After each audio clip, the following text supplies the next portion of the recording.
Thanks for tuning in. I'm Tunza, and this is a quick breakdown from our podcast, The Nerd Lag Game Club. In this episode, we cover the Forest Quartet. If you'd like to hear our full thoughts and conversations, check out that video. The link is in the description.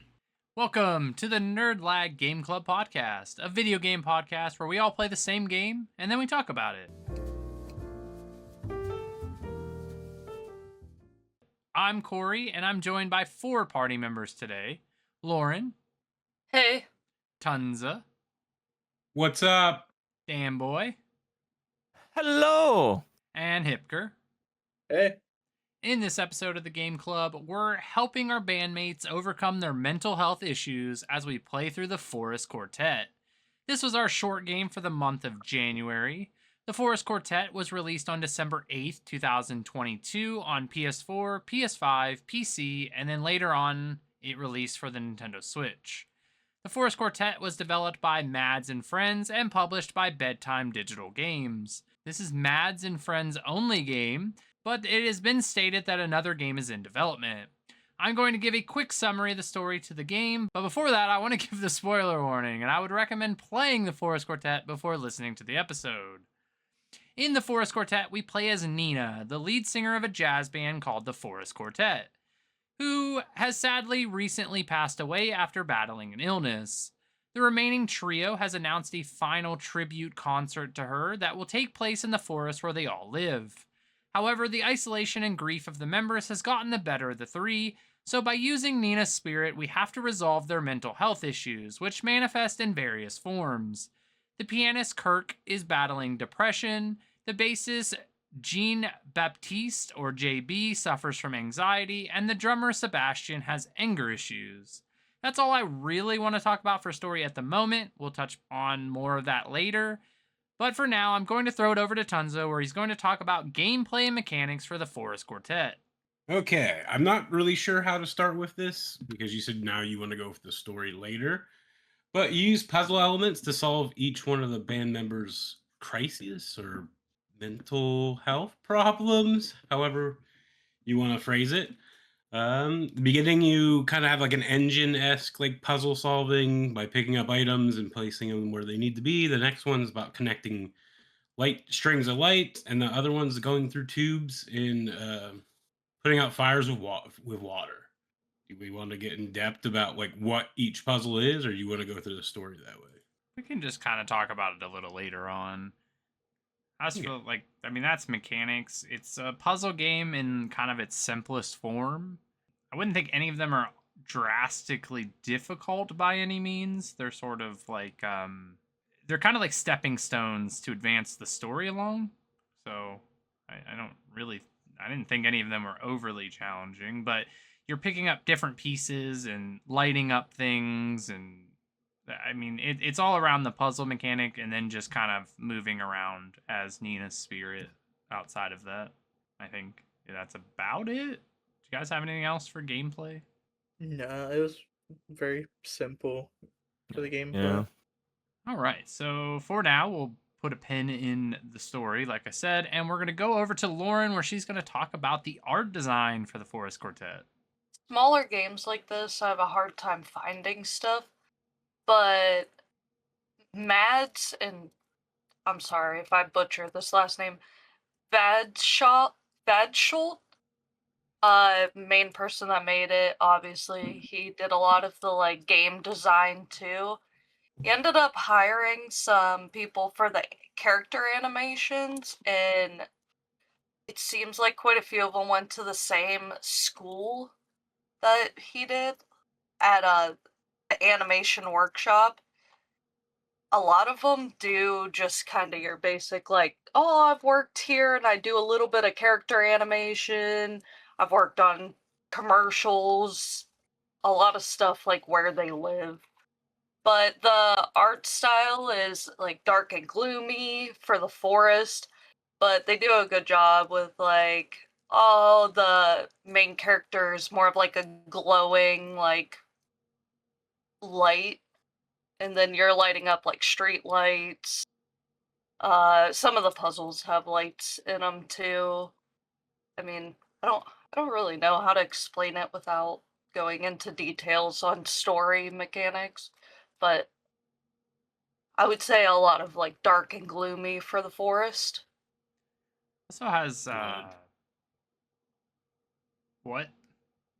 I said sludge Oh, or whatever that I thought you said covered everything. blood. There's Yeah, no blood in this Yeah, game. mine was red. I don't know what happened. I would say that the art design is very minimum. Like nothing is overly detailed. It's kind of like a simplistic look to most things. Like most of the characters have like very little detail when it comes to like face design and like what they like look like. They're more like polygon, I guess, than like realism. Yeah, it's cute. I like the way it looks.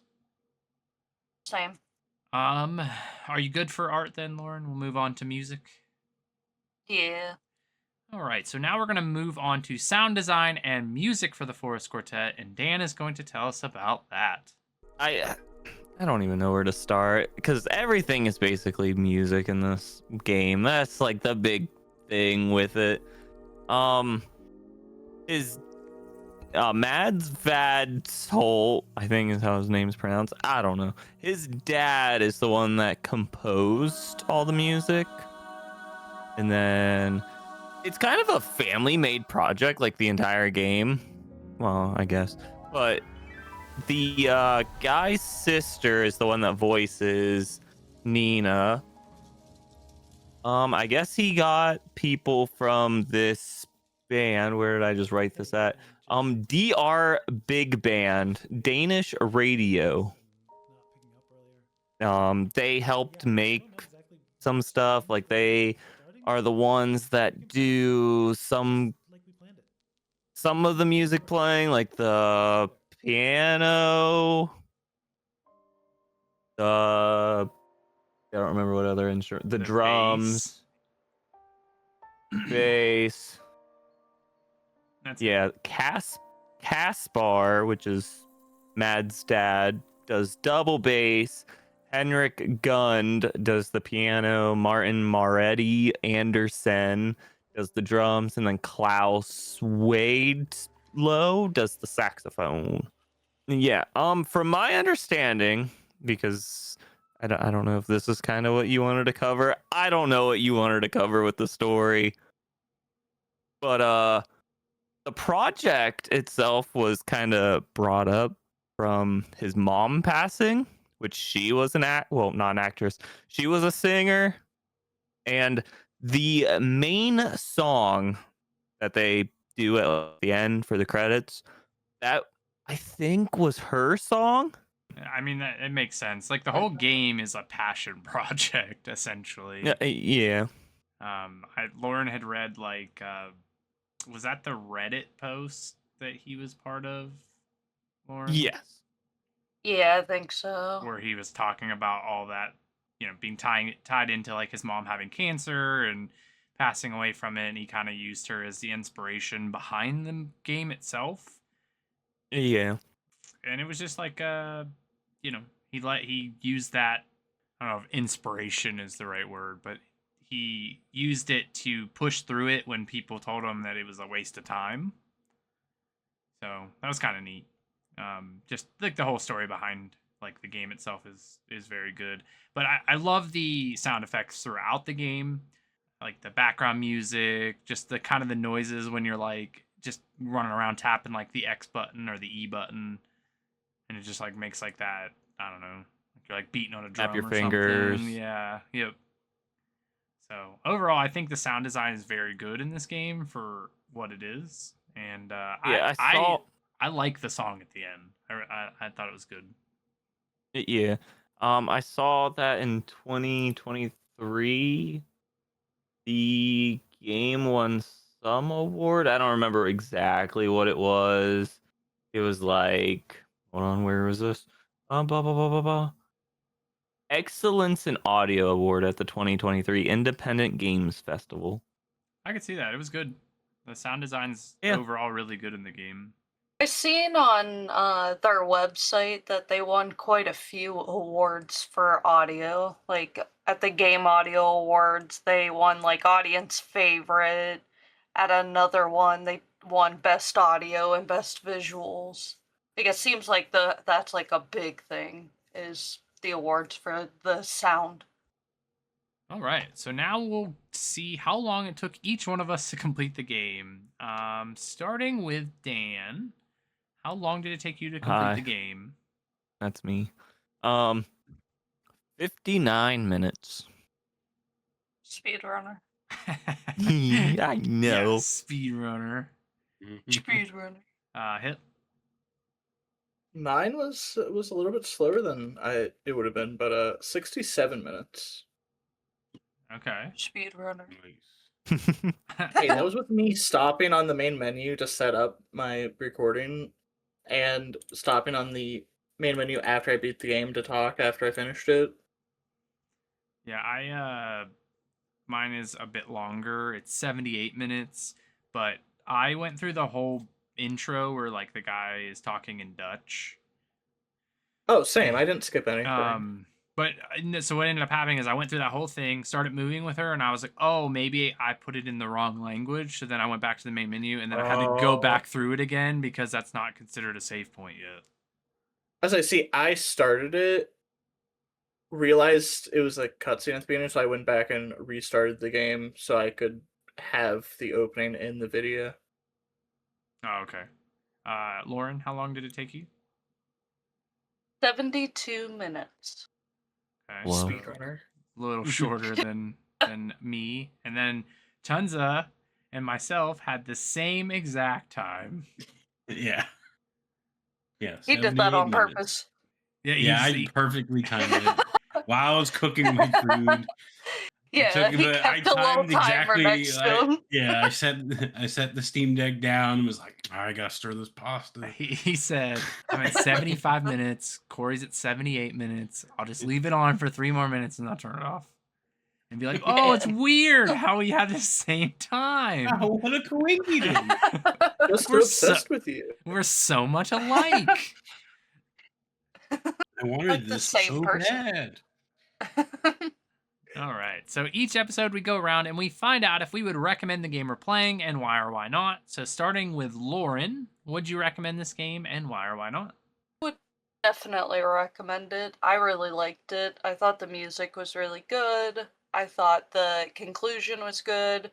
I feel like they did a good job in making you feel for the characters, them going through the anxiety, the depression, the anger, and frustration of losing a loved one. So I would recommend it. I had a good time. Hip. Despite what I said earlier, I enjoyed it. I thought it was a nice, like, puzzle game, nice story. So you would recommend it? Yeah. And Dan? Yeah, I'd recommend it. It's you'll get some enjoyment out of it. You'll have some feelings to be had while playing it. Tunza? Yeah, I recommend it. It's I think it does a great job conveying its feelings, and it's short and it doesn't take too long. Because I think if it was way longer, it'd be in a little bit of a trouble spot. But yeah, I recommend it. I would also recommend it. I really like the art style. I like the sound design. I think the premise of the story is good, and I like that each character represents something different, which is how people tend to deal with death. You know, you either spiral into depression, you could feel anxious about the whole thing, or you could just be angry. Like a lot of people blame themselves, or they feel guilty for, not talking to that person or spending time. So having it from different perspectives and just kind of having like a real reaction to it, I think the story's pretty strong. And it like I said, it's short and sweet. If it overstayed its welcome, I think it might get a little more messy. But I think it does what it wants to do, and it's good. I'd definitely go check it out if you haven't already. The only, I guess, little added note that I would put is I do think $10 is a bit steep for full price. So I'm not much of a price person if I get enjoyment, but I think 10 is quite a bit for an hour game. Yeah, I didn't even know how much it was. Well, I paid like $2 for it when I like Well, you gifted spent the it 10. to. Yeah, I spent 10 for 5 copies of it. I'm okay with that. Yeah. But yeah, it's I think that it would be perfect at $5. Like if this was a $5 game, like normal price, I think it would be absolutely worth every ounce of that 5. Like I said, 10's a bit steep for as much as you're getting out of it, but I still do think it's worthwhile. Something to put on your wish list, wait for it to go and sell.